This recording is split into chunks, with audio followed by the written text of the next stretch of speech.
первую очередь студенческого кампуса Евразийского научно-образовательного центра сдадут в начале следующего года. Об этом стало известно на оперативном совещании в правительстве республики, которое провел глава Башкортостана Ради Хабиров.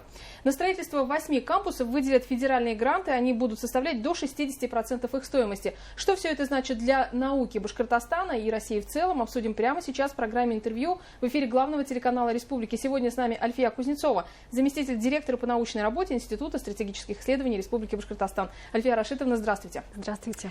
В чем суть НОЦ, как мы должны ее понимать, да, и что получает республика, Альфия Рашитовна? Вообще, для того, чтобы ответить на этот вопрос, можно обратиться к крылатому выражению. Практика без теории слепа. Теория без практики мертва. Поэтому, конечно, НОЦ – это есть объединение научных образовательных организаций совместно с предприятиями реального сектора экономики республики под решение тех ключевых целей и задач, которые ставят перед нами правительство Российской Федерации и правительство Республики Башкортостан. Что получает республика от этого большого проекта? Республика, конечно же, получит высокие конкурентные преимущества за счет консолидации усилий научных сообществ, за счет объединения всех наших передовых научных школ, действующих на территории республики, за счет тех традиций, опыта, связей международных и межрегиональных.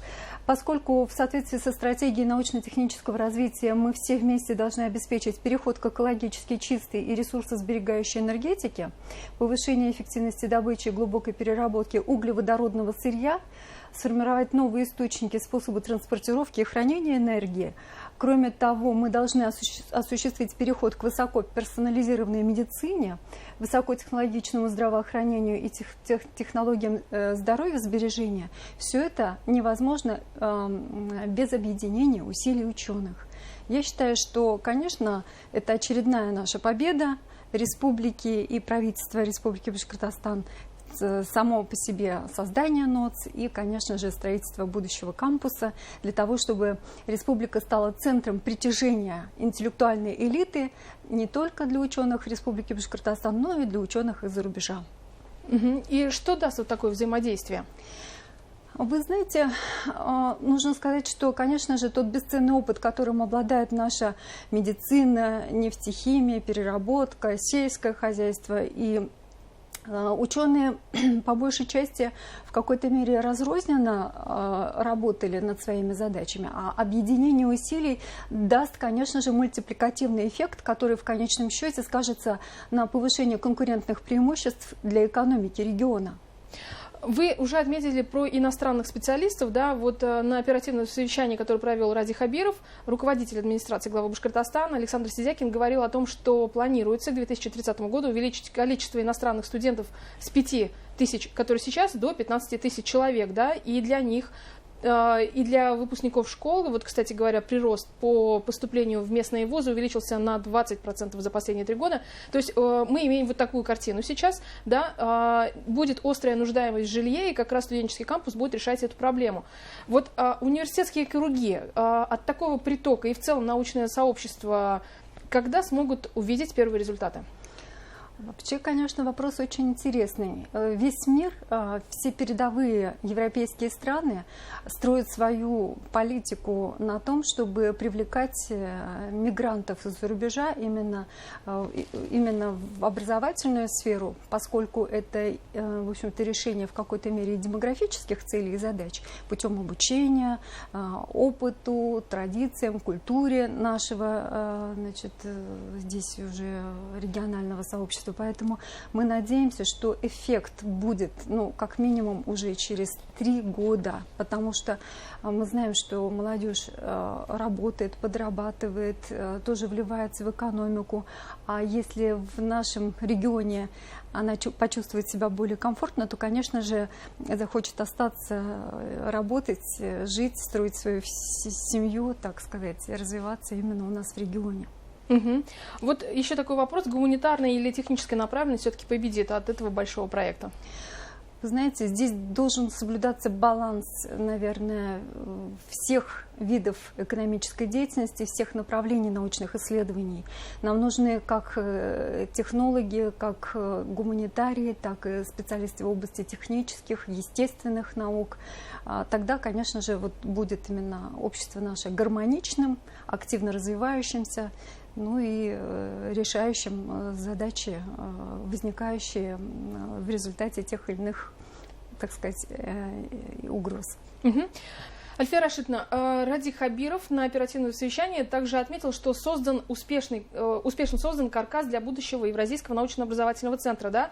Кроме того, есть поддержка по получению карбонового полигона. Вот поподробнее про него, пожалуйста, какой эффект для научной сферы имеет вот этот проект?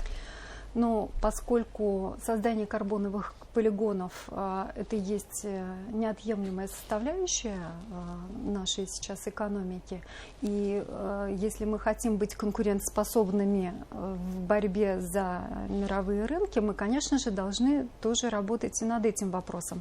Недавно я изучала состояние развития, значит, этого вопроса в странах Европейского Союза, и, вы знаете, за последние 10 лет уровень выбросов СО2 в странах Европейского Союза сократился на 15%.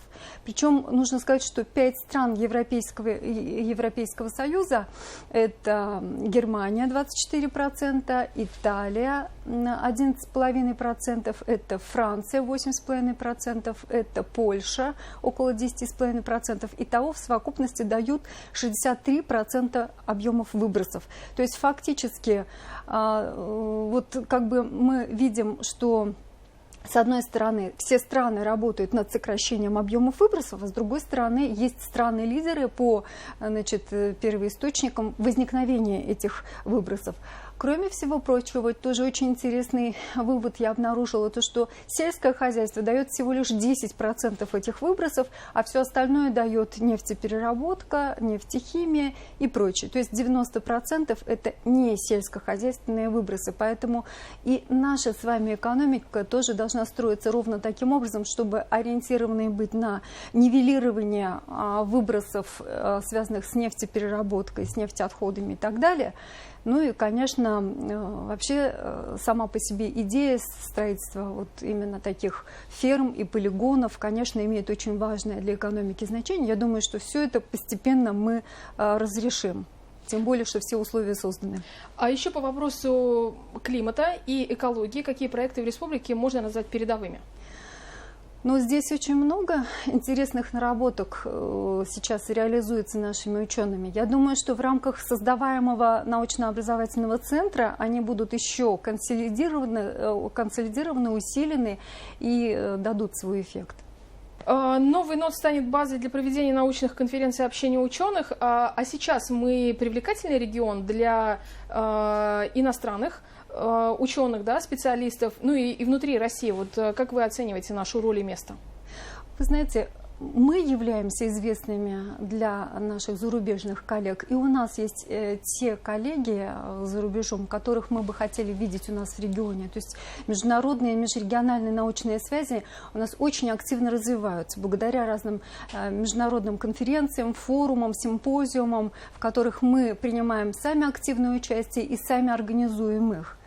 Ну и вот как раз, Альфия Рашитовна, буквально через месяц пройдет Уфимский гуманитарный научный форум. Что включает программа, да, какие цели, задачи стоят и кого ждем в гости? Уфимский гуманитарный научный форум на территории нашей республики будет проводиться уже в 3-й раз при поддержке правительства Республики Башкортостан и при поддержке Академии наук Республики Башкортостан. В прошлом году форум объединил ученых из, в общем-то, 38 стран. Поэтому, конечно, свыше 1000 заявок, которые поступили для участия в этом форуме, говорит о том, что, в принципе, Республика Башкортостан является центром притяжения для науки и развития технологий. Все фактически вузы города Уфы приняли активное участие в работе этого форума. Особую активность проявил медицинский университет. Очень интересные инновационные разработки они представили в рамках Уфимского гуманитарного научного форума. И в этом году мы надеемся, надеемся, что также не менее 20 академиков и членов-корреспондентов Российской академии наук и Академии наук Республики Башкортостан данный форум соберет. Практический эффект от него какой будет? Ну, эффект, конечно же, опять же, мультипликативный. Мы считаем, что, так сказать, вот как делают зарубежные страны. На форумах, как правило, звучит самая интересная, самая передовая, самая яркая информация, касающаяся того или иного вида деятельности, той или иной сферы экономики. Поэтому, конечно же, с одной стороны, это передача передового опыта инновационного, который мы, естественно, быстро впитываем, адаптируем на практике. А с другой стороны, конечно, это и позиционирование ученых республики с тем, чтобы нас знали за рубежом, с тем, чтобы и нас приглашали по-прежнему, так же, как и в прежние годы, к участию в различных форумах, конкурсах научных работ. Ну и, конечно, это объединение усилий. Альфия Рашидовна, вот ваше мнение, да, для стратегического развития нашего региона, проведения, у нас состоялись крупные спортивные мероприятия, WorldSkills сейчас проводится, да, национальный финал, молодые профессионалы. Кроме того, вот и вы проводите Уфимский гуманитарный форум, который также представительный по количеству участников. Какое это имеет значение для будущего нашего региона? Оно создается, вот сегодня создается, завтра, грубо говоря? Конечно, сегодня создается, завтра и послезавтра, и будет создаваться завтра и послезавтра, потому что команда Ради Фаридовича Хабирова, я считаю, работает в многогранных направлениях, в том числе и в научном, таком вот мощном, очень консолидированном направлении. Я думаю, что эффект будет очень положительный. Спасибо вам большое за то, что вы сегодня пришли к нам на программу интервью. И гостем сегодня была у нас Альфия Кузнецова, заместитель директора по научной работе Института стратегических исследований Республики Башкортостан и доктор экономических наук. Мы обсуждали будущее науки. Не переключайтесь, все самое интересное в эфире главного телеканала Республики.